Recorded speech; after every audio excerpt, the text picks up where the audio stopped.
Hello, in this video I'm going to look at some techniques of graphing. So you've learned about some basic parent graphs of equations and their graphs, for example. But in this case we're wanting to know like what happens as we make some transformations on those. In the picture we can kind of see that this is a parabola, and we know that in that case that would mean that the original graph happened to be x squared. But then, we see that essentially it is looking like it was moved up, reflected, moved to the left or right in either case. So we would refer to the parabola as maybe like a times x minus h to the second power plus k. And essentially we would look for what were the transformations that were applied so that we can get this graph of that equation. Now, in either case, like if, for example, we used such thing as like f of x is equal to, let's say, like x squared, then another way that you might see the presentation of the transformations is as follows. Like if you have a times f of b times x minus c, and then you have plus d. Now, if this was equal to a new graph or function like g of x, then we might ask ourselves like what exactly is each of these doing? So for example, the a is actually what is a vertical. So it's a vertical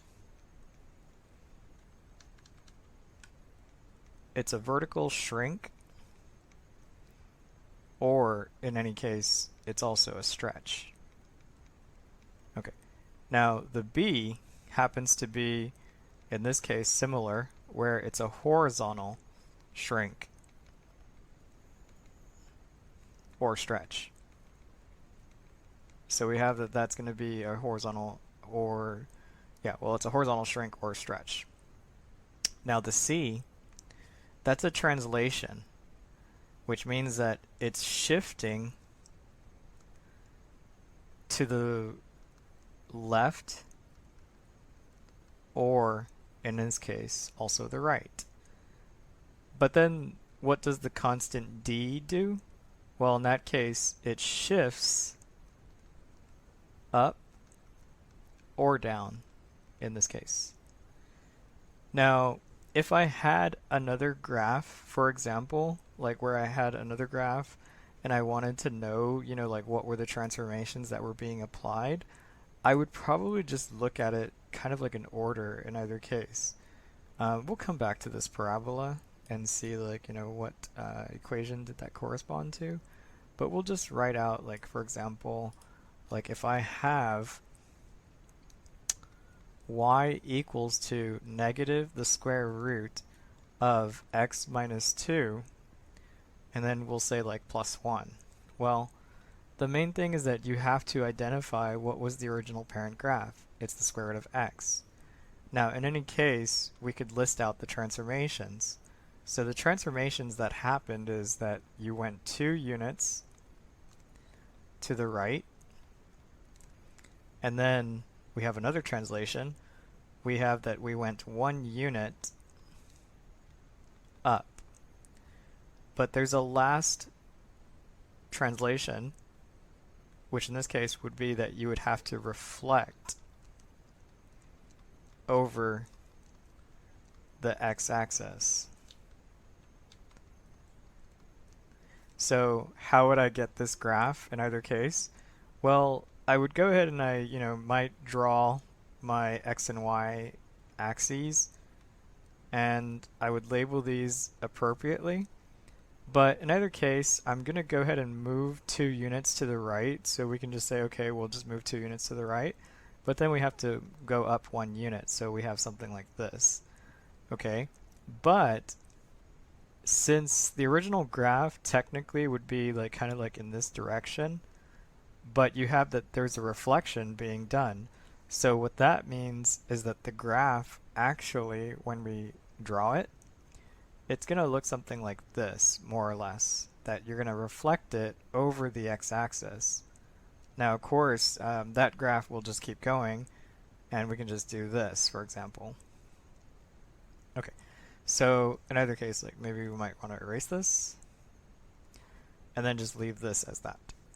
Now, of course, we can talk about domain of a new graph. So in this case, we have that the domain is from 2 to infinity.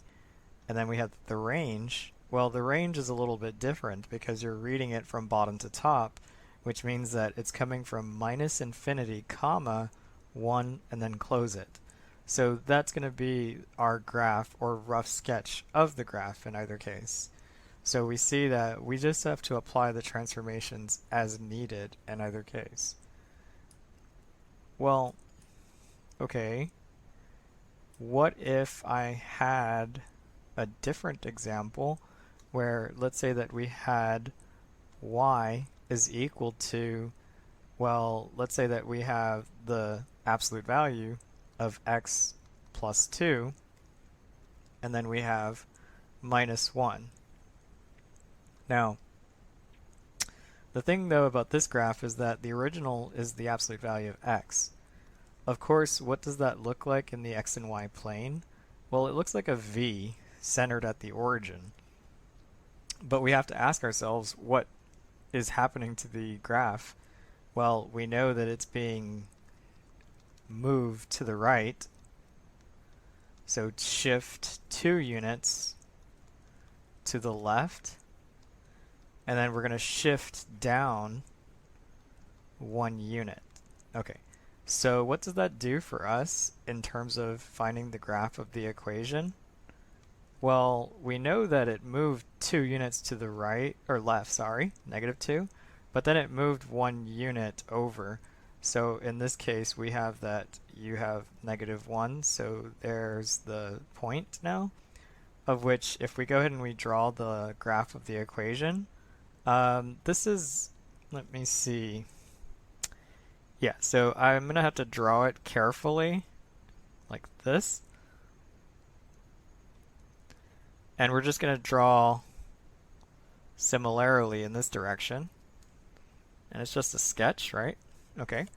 Now, in either case, we could label these as needed, like we have -2, -1. Now, in class, I might ask, like, what is that? And you would probably say, well, that's a minimum, is it not? And then I might ask for the domain, right? Well, the domain of this is all real numbers, actually. It's going to be from -infinity to infinity. But what about the range? The range is from -2 to infinity, and then that's it. Done. Now, if we had, for example, that the a, or the value in the front, was negative, then you would have the graph of the equation would actually be downward in either case. But then if you have that the value is like 2, then you'd have that, the graph of the equation would be a lot much higher. Okay, but if it was less than 1 but greater than 0, then you'd have that it would actually be much wider, actually. So that's one thing that you can look at as it relates to transformations of graphs. Now, if I wanted to look at, let's say, for example, some equations. So, for instance, with this graph that I have pictured here, I have that I'm using y equals x squared, okay? And I have that there's different transformations that may be applied using the constants a, b, and c, and d respectively. So, like, for example, if I were to move the slide for a, you can see that it's getting more narrow. But if I make it positive, well, I'm reflecting it, and now I see that the graph of the equation, it's actually becoming more narrow because I'm stretching it vertically. Now, a horizontal stretch is actually a little bit difficult, actually, because we're going to do this. So notice that there's kind of like an overlap. Like if I was to make it less than 1, then it's actually making it wider. But what about the C? The C is what rolls the graph over. So like let's say that I move it over just 2 units perhaps. We can see that it moves left, or it moves right, sorry. So in this case, see like how the graph of it just moves left and right along an imaginary axis at 4. Okay, so let me just stop that. And maybe we'll just use 1 unit, okay? Now the D, what does the D do? It moves it up and down. So like, see like how right here, I moved it up, but if I were to put it at 0, I would actually be tangent to the x-axis in either case. So in that case, like if I wanted to move it left and right, you can see now that it's moving along the x-axis actually. And that's kind of nice in either case because it's tangent to the x-axis. And of course, you know, if I wanted to make it a little more wider, I can do that. Or if I want to make it more narrow, I can increase the value for the horizontal stretching, or just return it back to its original, you know, in either case. But see like how over here, this is still doing the same thing vertically. So maybe I might want to make it just a half so we can see that it's wider, right? But notice that here's your minimum in either case. But see like how the domain doesn't change? Neither does the range actually in this case for that. Now we can apply it to different equations. Like for example, if I were to change this equation to the square root, so like if I change it to the square root of x, now I have my basic graph. And notice my tables, by the way. It doesn't have very good values because I was using a parabola earlier, so I can change these respectively if I need to. But see like how if I make the a negative or positive, I can do that. So like see like how we're stretching it vertically, and then maybe we can stretch it horizontally to like maybe like a half. Okay, so we have that we can stretch it vertically and horizontally. But what if I want to move it up and down? So like, or not up and down, but left and right. So for example, like I move it like either 1 unit, and then let's say that we move it up 1 unit. So like we can move it up 1 unit, but just go all the way down to maybe like 4, for example. If I look back at the graph that I had made, what was it? Negative x square root of x minus 2 plus 1. So I would just need to make this -1 to see the graph. I need to make that 1 unit actually, so that it's not horizontally stretched or shrunken. But I think, what did we say? We said +1, right? So +1 and 2. So the C has to be 2, right? So there we're gonna get to 2. And then we just move this over by 1 unit. So there's our graph. So see like how we have that the graph of the equation looks like this in either case. And see it's not very far off in either case. Now notice that this right here, the 2, 1, is actually what is now a maximum in either case. Notice also that we have a nice x-intercept at 3, 0. So like if I go back over here, I need to just put this as 3, 0 as it crosses the x-axis. Of course, this is not necessarily to scale, but we have that 2, 1 appears to be the maximum in either case. Now if I looked at the absolute function, I can actually do the same exact thing where I change my equation, and now I have the absolute value of x, right?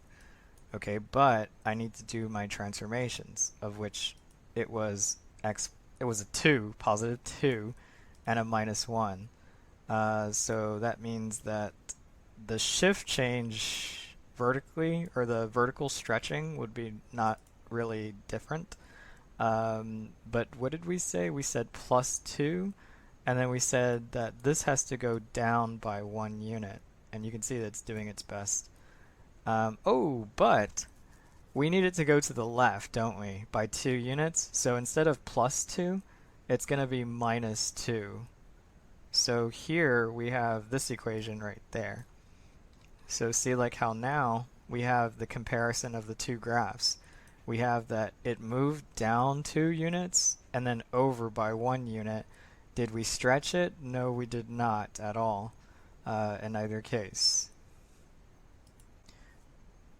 coming back to this graph, so notice that the maximum is 4, 9, and that it passes through 1, 0, and 7, comma 0.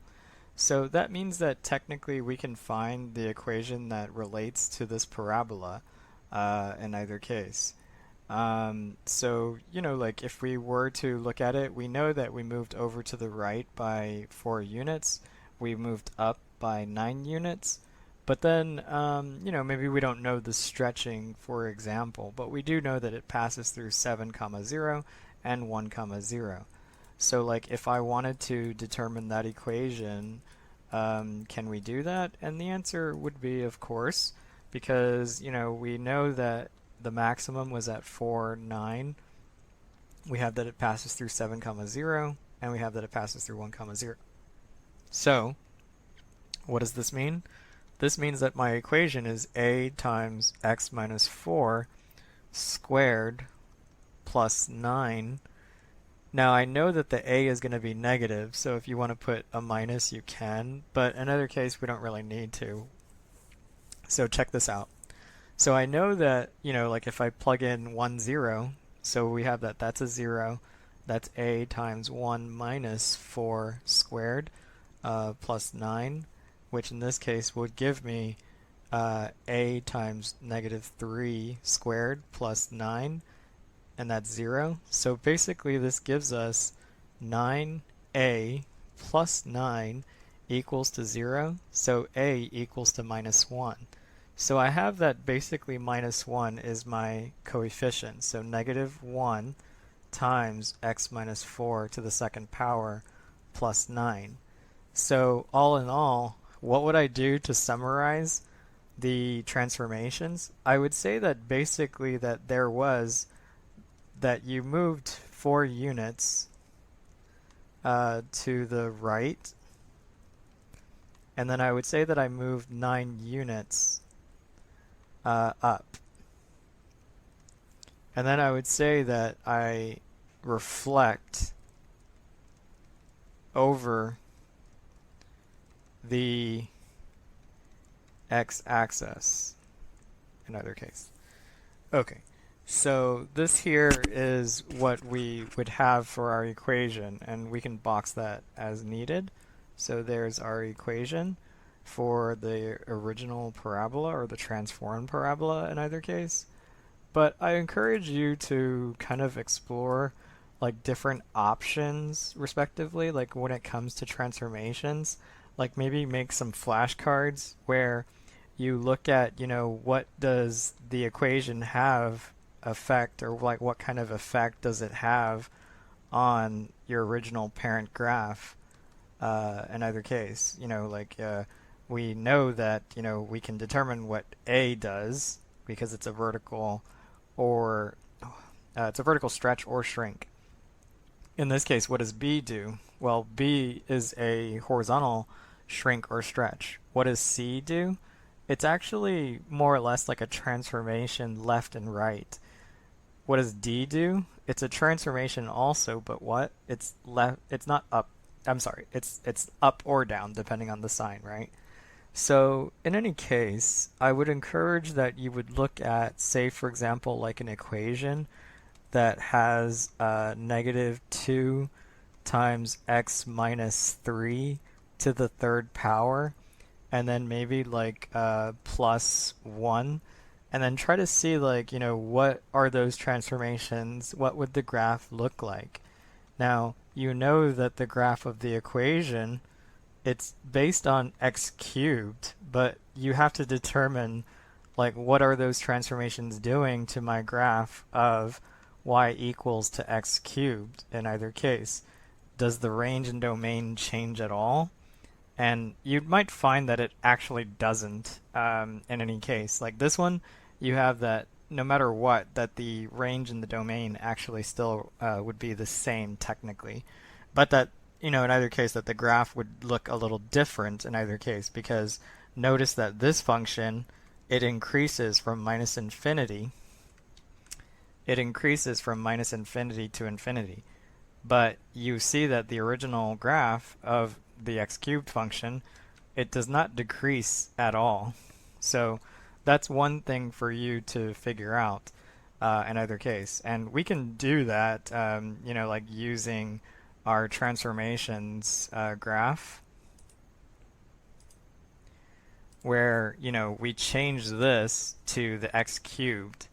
But then from there, we just have to basically just move these around in either case. I'll just reposition it to its original, and then I'll just reposition the constant over here